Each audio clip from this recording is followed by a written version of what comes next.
Despite some recent victories, Americans were growing frustrated with the slow progress towards independence, with the war entering its 5th year. You're not kidding, are you? It certainly didn't help that Benedict Arnold switched sides on us, joined the British Army, and began conducting horrific raids on the colonists in Virginia. Hi guys, Alexander Hamilton. You ask why I'm here? Well, other than being infamous for the Aaron Burr duel, the $10 bill, and my musical, which I hope you've seen, I was instrumental in the victory at Yorktown. There were a number of other reasons why morale was low. First of all, France would soon cut off financial and military aid to the Patriots as their efforts had not yielded any real results. Big Southern losses at Savannah, Charleston, Camden, and most recently Guilford Courthouse. Growing concerns of mutiny within the officer ranks of the Continental Army. Soldiers weren't getting paid because of high inflation and shortage of money. Yes, it was at this time that I penned a letter to a friend in April 1781. We're at the end of our tether, and that now or never our deliverance must come. Cornwallis here. Well, things weren't much better for us. Our winning streak sort of stalled in the Carolinas, so I figured that Virginia was the next best stop in the Redcoat Southern Tour. Great, Charles. I'm in New York barely hanging on to what we have here, and you want to diddle around in Virginia. Would be nice if you stopped disregarding my orders and properly finished the job in the Carolinas. You risk losing our gains there. Not smart, and I'm not happy. In May 1781, Washington and Comte de Rochambeau met again in Wethersfield, Connecticut to discuss a possible attack on New York City, the heart of British control in the north. I gotta tip my hat to Rochambeau. I was thinking it was best for us to launch a joint attack on Henry Clinton in the New York area. What Washington didn't know was that Rochambeau had already ordered de Grasse and his navy to start heading to Virginia before Washington had signed off on the plan. So I had to figure out how to get my troops out of the New York area without being detected by Clinton. So we started to send out fake battle plans, which were intentionally lost and surprisingly discovered by the Redcoats. We even had fake French bakeries in the camps to trick Clinton that we were planning a joint attack. In July, Washington and his troops successfully left the New York area undetected and met up with Rochambeau's troops at Dobbs Ferry, New York to jointly march south.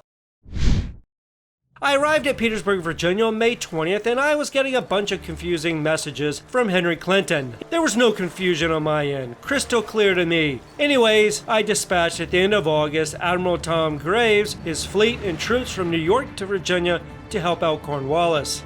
I picked Yorktown because it was easy to defend, plenty of water access for our esteemed British Navy. However, my plan depended on us having full control of the waters. Unfortunately, I didn't know that the French fleet under de Grasse was on his way and nearly at the Chesapeake Bay. Admiral de Grasse arrived at the Chesapeake Bay at the end of August with over 30 ships and over 3,000 new troops to join Marquis de Lafayette, who was already in Virginia. This is a big deal because the French took control of the Chesapeake Bay. Graves and his British naval fleet didn't arrive until September. As Graves and the British Navy approached on September 15th, de Grasse's navy was blocking the entrance to the Chesapeake Bay. Both sides prepared for an epic battle. The two giant naval competitors began firing at close range around 4 p.m., and by dusk, de Grasse prevailed. I told you, Cornwallis, but you didn't listen to me. I arrived back in May to the Yorktown area and had about 5,500 troops and would over the coming weeks top up to about 7,000 troops. We finally arrived together with Rochambeau's troops in late September and joined up with Lafayette's troops. We put up a camp about 13 miles from Cornwallis and were ready to lay siege to Yorktown. Oh dear, I knew that we had a big problem on our hands as we were greatly outnumbered, and we were now cut off by the French fleet. We had big problems ahead.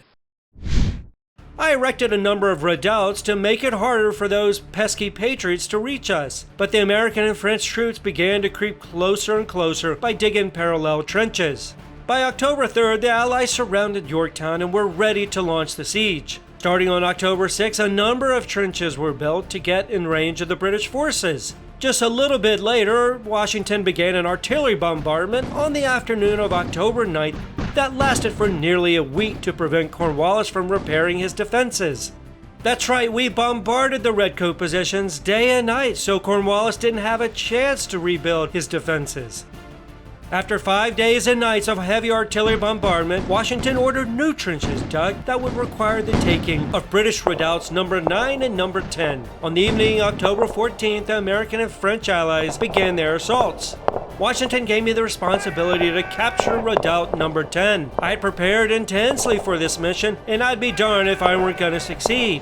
It was pretty nasty hand-to-hand fighting as the Americans came at us with fixed bayonets.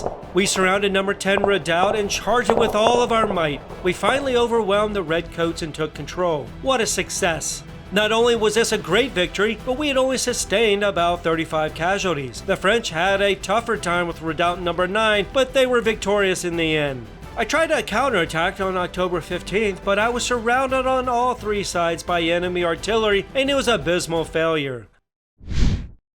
Cornwallis's untenable position led him to negotiate surrender terms. He requested honorable surrender terms, but Washington refused. On October 19th, Cornwallis surrendered. We suffered only around 400 casualties, while the British had around 1,000 men killed or wounded. With the surrender of Cornwallis's army, the British force had lost about a third of its army. The Battle of Yorktown was the last major battle of the American Revolution because Parliament passed a resolution soon thereafter calling for an end to the war. While the British still had around 30,000 men in America, they just weren't as keen to fight after the huge loss at Yorktown. On September 3, 1783, the Revolutionary War officially came to an end when the Treaty of Paris was signed.